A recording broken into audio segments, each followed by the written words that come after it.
Hello everyone, I am Dr. Swati Mehta. Today's topic is antepartum hemorrhage and most commonly seen in cases of placenta previa. In such high risk pregnancies, the priority is the safety of both mother and the fetus. Management must always be under the strict observation of a gynecologist.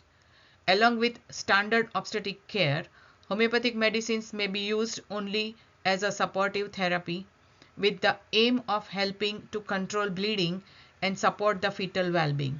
This integrated approach under continuous monitoring can help in preventing further bleeding and continuing the pregnancy safely up to the full term, ensuring the best possible outcome for both mother and baby. There are so many causes for antepartum hemorrhage, but commonly the placenta previa and abruptoplacenty. The others are fetal vessel rupture, villmentous cord insertion, vasa previa, rupture of uterus, clotting disorders, severe cervicitis, polyps, benign or malignant, neoplasms, vaginal lacerations, abdominal or pelvic trauma, preterm labor and multiple pregnancy, and there are certain another unknown causes. Vasa previa is a condition in which the fetal blood vessels cross or run near the internal opening of the uterus. These vessels are at risk. You can see the picture. Here I saw the vessels are below the head and above the os, so chances of rupture of these vessels are more, and because of that patient develops bleeding. Villmentous cord insertion means the fetal membranes are travel within the membranes to the placenta between the amnion and the chorion. You can see in the picture the exposed vessels are not protected by the Wharton's jelly and hence they are vulnerable to rupture. These are certain pictures where the other causes like severe cervicitis or uterine polyp, or there is a varicosity of the vulva and rupture of the uterus, the bleeding occurs, and that is antepartum hemorrhage. Antepartum hemorrhage defined as bleeding from or into the genital tract after the 28 weeks of pregnancy but before the birth of the baby. Antepartum hemorrhage divided into three possibilities. First one is placental, which divided into placenta previa and abruptoplacenty. Unexplained, that is we cannot find out any cause, they are 25%, and in 5% of the cases extraplacental, that is local cervical lesions, cervical polyp, carcinoma of cervix, varicose vein and local trauma. Placenta previa, the name suggests that the placenta is situated previously. This happens when the embryo embedded in the lower uterine segment, so the nourishment for that embryo placenta develops in the lower uterine segment. There are four types of placenta previa: lateral, marginal, incomplete, central and central. Lateral means the development of the placenta is some portion in lower uterine segment while major of the portions are in the upper uterine segment. Marginal means placenta is developed and in the lower uterine segment and it reaches to the internal os, but it is not covering the internal os. Incomplete central means placenta is covering the internal os when internal os is closed, but when it is dilated it cannot be able to cover. And central, that is the fourth one, that placenta covers the whole internal os even it is fully dilated. These are the pictures of placenta previa. You can see there is low-lying placenta previa or lateral, marginal, partial and complete. This is the picture which shows complete placenta previa. We can see here the placenta is covering the whole cervix. The causes of placenta previa, the first one is dropping down theory. That means when zygote formation occurs and it comes to the uterus for implantation, it is not implanting in the upper uterine segment, but it's dropped down and developed itself in the lower uterine segment. So the placenta is also developed in the lower uterine segment. If decidua is defective, the placenta grows according to that. And persistence of the chorionic activity is more, then also placenta develops like in the lower uterine segment. The main thing is the big surface area of the placenta. It is very commonly found when the patient is malnourished or anemic. So for the fetal nourishment, placenta has to grow more and more, and that's why there is a big surface area develops. Symptoms of placenta previa is very important because from this we can select the homeopathic medicine. So there is sudden onset, painless and causeless bleeding. There is no contraction of uterus. Most of the time there is history after coition, and most of the time bleeding occurs during sleep. The position of the fetus are abnormal, we can say, and uterus is always soft. There is fetal heart sound, we can find it out, which are normal, and there may be excessive blood loss. If there is a placenta previa case, then on examination we can find out the pallor. Uterus is very soft. Fundal height is corresponds to the period of amenorrhea. Fetal parts are palpable and there is no tenderness. Fetal heart sounds are present. But the precaution we have to take is must not do per vaginal examination except to transfer the patient into OT. These are the investigation we have to advise to the patient. If fetal distress is there and the patient is having history of 30 to 34 weeks of gestation, then we have to induce the labor. The stage 1 and 2, that means lateral and marginal placenta previa, we can allow the patient under proper observation for the normal vaginal delivery, because when the head is down, it compresses the placenta, so there is no further loss of the blood. But in case of partially central and central placenta previa, if we diagnosed with the help of sonography, we have to advise patient to go for cesarean section. In case of management of placenta previa, we first of all confirm the position of the placenta by ultrasound. Then from the history we have to find out the amount of blood loss, and by the test we can find out the blood group, hemoglobin estimation, bleeding and clotting time. Under the gynecologist, we can advise patient for the IV fluids, and if there is a 34 weeks or more than that, then we have to advise patient according to the position of the placenta. The detailed management must be done by the gynecologist, and we can assist them to help the patient and fetal's survival. So these are the management process. Possible complications are uncontrollable bleeding, anemia and infection. There may be a renal failure due to severe shock. We have to advise hysterectomy when there is more blood loss and patient is having distress. In case of fetus, there is fetal hypoxia or there is premature birth, that is intrauterine growth retarded baby, or there is a intrauterine death of the fetus, and there is psychological effects on the mother. She leads to puerperal psychosis. Maternal complications during pregnancy are hemorrhage with shock, malpresentation, and there is premature labor. During labor, there is premature rupture of the membrane. There may be cord prolapse because of the abnormal presentation of the fetus, intrapartum hemorrhage and postpartum hemorrhage. And during puerperium, patient develops sepsis or subinvolution of the uterus.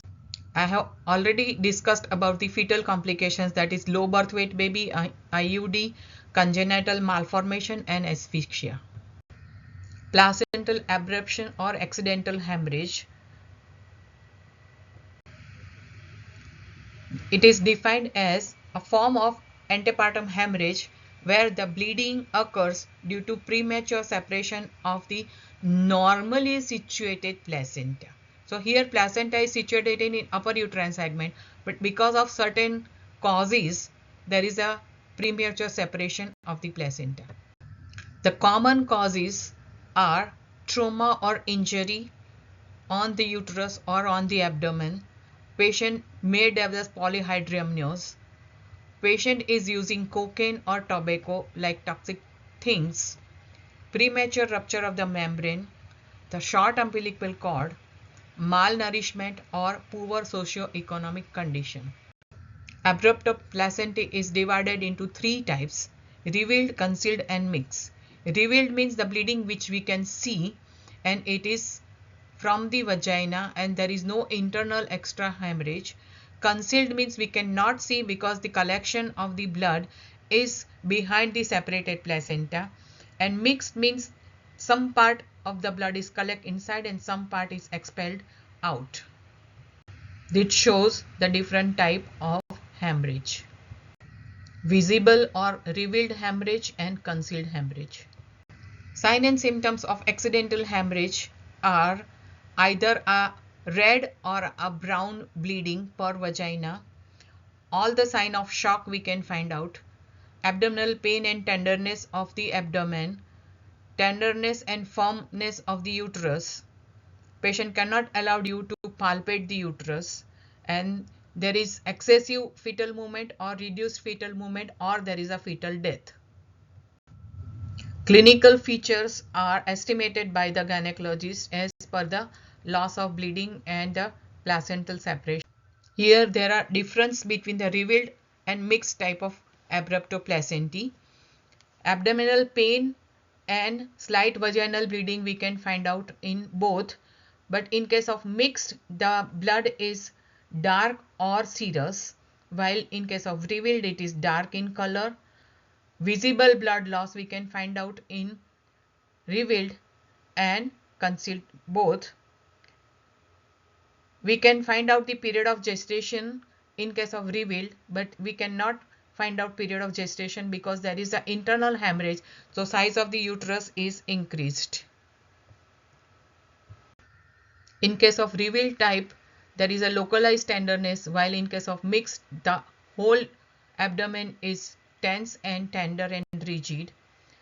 In case of revealed we can find out the fetal parts easily, but in case of mixed we cannot find out the fetal parts easily. Fetal heart sounds are usually present in revealed type while absent in mixed. Urine output is normal in revealed while diminished in mixed. Hemoglobin in both the cases are very loss, but in case of revealed it may be equivalent to blood loss, and in case of mixed it is not equivalent to blood loss because internal hemorrhage we cannot able to count. And urine contains protein, very common in the mixed type. Maternal complications are hemorrhagic shock, oliguria, anuria, blood coagulation disorders, PPH and puerperal sepsis, while in case of fetal there is prematurity and anoxia. One of the cause of abruptoplasty is preeclampsia. So if we can detect the symptoms of preeclampsia very early and we can treat the preeclamptic condition, then we can prevent the abruptoplasty. The same thing we can prevent the abruptoplasty for the avoidance of trauma, or we can also prevent to avoid sudden decompression of the uterus, and routine administration of folic acid supplements will also help to prevent abruptoplasty. General management is very common with the abdominal condition of the patient and fetus status, assessment of blood loss and resuscitation.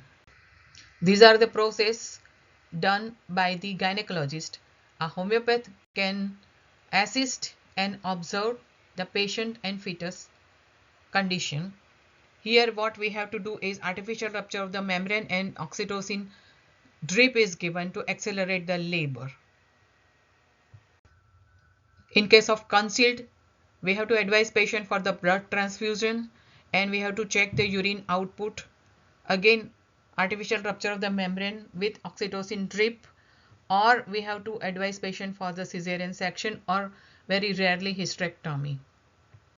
To treat abruptoplasty, full history must be required.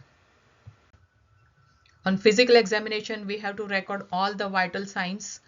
We should avoid the abdominal examination, or if patient is having tenderness on palpation, we have to advise patient for the sonography or scanning, and we have to give emotional support to the woman and the relatives.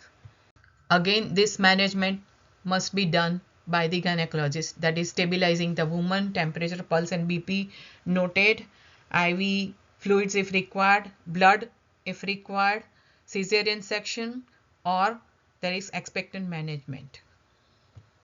Under the strict observation of a gynecologist, our homeopathic medicine is used to prevent and control the bleeding, to help the mother and the fetus for their survival, and when preventing the further bleeding and continuation of the pregnancy, so that patient may have a full-term normal delivery. We already discussed the symptoms of placenta previa. So hemamelis is the best medicine to be used in case of placenta previa because there is a painless and causeless bleeding, and the causative factor is from riding on the rough roads. The blood is capillary, dark and fluid, and there is a weakness. This blood is non-coagulable, and because of the blood loss there is a bad effects in female. Here there is a painless bright red bleeding, and there is soreness which is present in a female. Then we can use it for the placenta previa. And if we are having any history of overlifting, overexertion and fall, and there is bleeding, that may be chances of abruptoplasty. So this medicine is used for both placenta previa and abruptoplasty. Sickle core can be used for abruptoplasty, where there is a mixed type where the fetus is not survived, or in the case of placenta previa, because here also there is a passive hemorrhage, copious flow, black watery blood, pulse is small, rapid and contracted, means that you can find out the symptoms of shock, and there is numbness, tingling and crawling in different parts. This is an Indian medicine, the medicine prepared from Ashoka, or you can say Asopalo. Profuse bright red bleeding with desire for sweets and acids. Patient is very thirsty and there is excessive nausea. So most of the time we can find out these symptoms in case of abruptoplasty of the mild case. Cinnamomum is used for both abruptoplasty and placenta previa because the bleeding is painless, so placenta previa, and if the hemorrhage because of overlifting, it is used for abruptoplasty. Patient feels sleepy, and these are the symptoms of shock, you can say, and there is profuse prolonged bright red blood. Sabina is generally used for abruptoplasty where there is a mixed or revealed type of bleeding where the blood is partly clotted and partly fluid, and it is aggravated by slightest motion. There is a pain from sacrum to pubis. Patient is having excessive sexual desire and music is intolerable. Bright red blood is very common. So Sabina can expel the remaining products which are present inside because of the accidental hemorrhage. Belladonna is used for the placenta previa and accidental hemorrhage both because patient is having anxiety and fear. We can say it is a psychological changes for placenta previa, and sudden violent attack that leads to pain in abdomen and acuteness of all senses, that is abruptoplasty. Patient is having no thirst and hemorrhage is hot, red and too profuse with sensitive forcing downwards as if all the viscera will protrude at the genitals. I will be very happy if these medicines are used under the guidance of a gynecologist to help improve fetal survival and reduce maternal complications. I am sharing this purely based on my clinical experience with the intention of contributing to safe, integrative patients' care. I will be truly obliged if this knowledge is found useful. Thank you all for your support. If you like this video, please subscribe and share it with the other students and the followers of homeopathy so this information can reach those who may benefit from it. Thank you very much.